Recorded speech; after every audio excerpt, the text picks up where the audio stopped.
সেগুলো ময় মশলা দিয়ে কিন্তু খুব সুন্দরভাবে মাখিয়ে নিলাম। আর এখানে কিন্তু তেলের মধ্যে ছেড়ে দিলাম।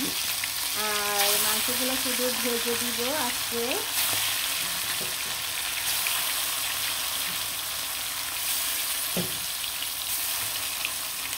বাচ্চাদেরকে শুধু ভেজে দিব মাংসগুলো।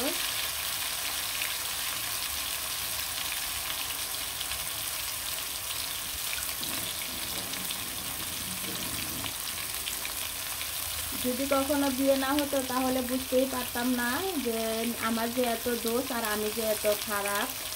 কারণ যেখানে 18 বছর 20 বছর থেকে আসলাম বাবার বাড়িতে, সেখানে কেউ দোষ খুঁজে পায় নাই, খারাপ বলতে পারে নাই।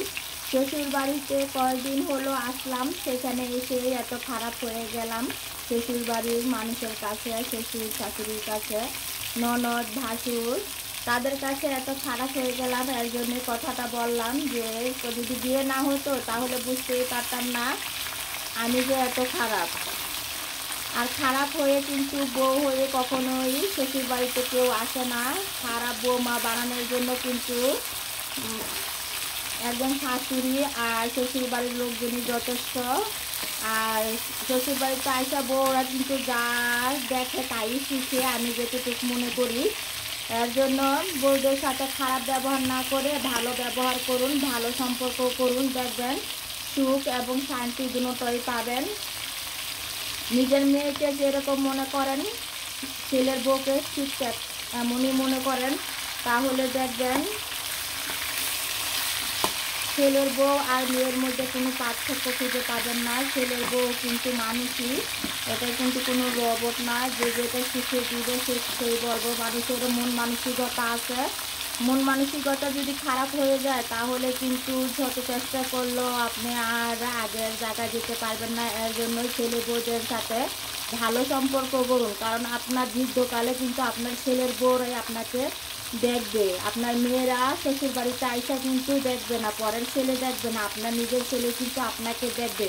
এটা কয়জন শাশুড়ি বুঝে না বুঝে এই যে শ্বশুর ছেলের বউদের সাথে এত ছেলের বউদেরকে অত্যাচার করে, তারা তো ঠিকই মনে রাখে অত্যাচারগুলো, তারা ঠিকই মনে রাখে। বৃদ্ধকালে কিন্তু তাদের হাতের নিচেই পড়তে হয়। এর জন্যই বললাম ছেলের বউদের সাথে ভালো সম্পর্ক করুন, নিজেও ভালো থাকুন, ছেলেটাকেও ভালো থাকতে দিন। কারণ ছেলের বউকে ভালো রাখলে সংসার অশান্তি কম হবে, ছেলেটাও ভালো থাকবে, নিজেও ভালো থাকতে পারবেন। এর জন্য চেষ্টা করবেন ছেলের বউদের সাথে ভালো সম্পর্ক করার জন্য। ছেলের বউরা তো মানুষই, অন্য বাড়ির মেয়েদিকে কী হচ্ছে, আপনার নিজের মেয়েটা যেরকম অন্য বাড়ির মেয়েটা কিন্তু ঠিক সেরকমই। এটা মনে করে ছেলের বউদের সাথে ভালো সম্পর্ক করুন, দেখবেন সব কিছু ঠিক হয়ে গেছে। সংসারে কোনো অশান্তি থাকবে না, সংসারে কোনো ঝাই ঝামেলা থাকবে না, শান্তি আর শান্তি, সুখের স্বর্গ সংসারটা হয়ে যাবে। আর ছেলেটাকে বিয়ে করানো অশান্তির জন্য না। অনেকেই বলে বিয়ে করে ছেলে বিয়ে করালে কিন্তু অশান্তি সৃষ্টি হয় সংসারে। অশান্তিটা কিসের জন্য হয়? একটা মেয়ে কি অশান্তি করার জন্য শ্বশুর বাড়িতে আসে বিয়ে বয়ে অত শখ করে? কখনোই না। আপনারা যেরকম মেয়েটার সাথে করবেন ঠিক সেরকমই কিন্তু মেয়েটার আস্তে আস্তে আস্তে আস্তে মন মানসিকগুলো কিন্তু অন্যরকম হয়ে যায়, চেঞ্জ হয়ে যায়।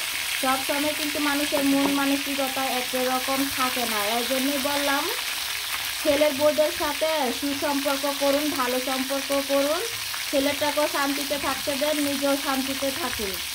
আর আপনার মেয়েটা যেমন আপনি শখ করে মানুষ করেছেন, এরকম অন্য বাড়ির মেয়েটাও কিন্তু শখ করে আদর যত্ন দিয়েই মানুষ করেছে, বড় করেছে।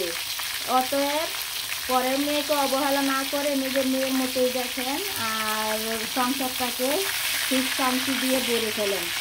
আপনি যদি ছেলের বউর সাথে খোঁচাখুচি করেন, ছেলের বউ অবশ্যই আপনার সাথে খোঁচাখুচি করবে। আপনি যদি ছেলের বউকে দেখতে না পারেন, ছেলের বউ কিন্তু আপনাকে দেখতে পারবে না। এটা সবার ক্ষেত্রে, শুধু আমি বা আপনি তাই না, সবার ক্ষেত্রে এই জিনিসটা কিন্তু ঘটে।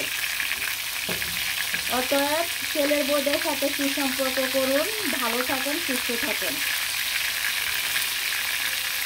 ছেলের বউকে একটু আদর যত্ন ভালোবাসা দিয়ে দেখুন, দেখবেন ছেলের বউ নিজের জীবনের চাইতেও আপনার কেয়ার করবে, আপনাকে ভালোবাসবে। আপনার নিজের মেয়ে কতক্ষণ থাকবে আপনার পাশে? আপনার ছেলের বউটা কিন্তু সারা জীবন আপনার পাশে থাকবে। অতএব ছেলে বউর সাথে ভালো সম্পর্ক করুন। মেয়েরা বাবার বাড়ি থেকে বাবা মা আত্মীয় স্বজন ছেড়ে আসে ঝগড়া করার জন্য না, একটু শান্তির জন্য, একটু ভালোবাসার জন্য। আপনারা পরের বাড়ির মেয়ে বলে অবহেলা করবেন না। ছেলে বউকে একটু যত্ন করুন, একটু ভালোবাসেন, দেখবেন আপনাকেও আপনার ছেলের বউ কতটা যত্ন করে আর কতটা যে ভালোবাসে আপনি চিন্তাও করতে পারবেন না। শাশুড়িদেরকে বলি, শাশুড়ি মা ছেলের বউদেরকে একটু যত্ন করুন, একটু ভালোবাসুন, দেখবেন আপনার মেয়ে আপনাকে যতটুকু যত্ন না করে আপনার ছেলের বউ তার থেকে অনেক বেশি যত্ন করবে। কথাটা মনে রাখবেন। কারণ আপনার মেয়ে চলে যাবে পরের ঘরে, কিন্তু ছেলের বউটা কিন্তু আপনার বাড়িতে থাকবে, আপনার পাশে থাকবে, সেখানে থেকেই কিন্তু আপনার যত্নটা করবে। এটা যে শাশুড়িরা বুঝে তারা কখনো ছেলের বউদের সাথে দুর্ব্যবহার করে না, ভালো সম্পর্ক করে, ভালো সম্পর্ক গড়ার চেষ্টা করে। সবাই ভালো থাকুন, সুস্থ থাকুন।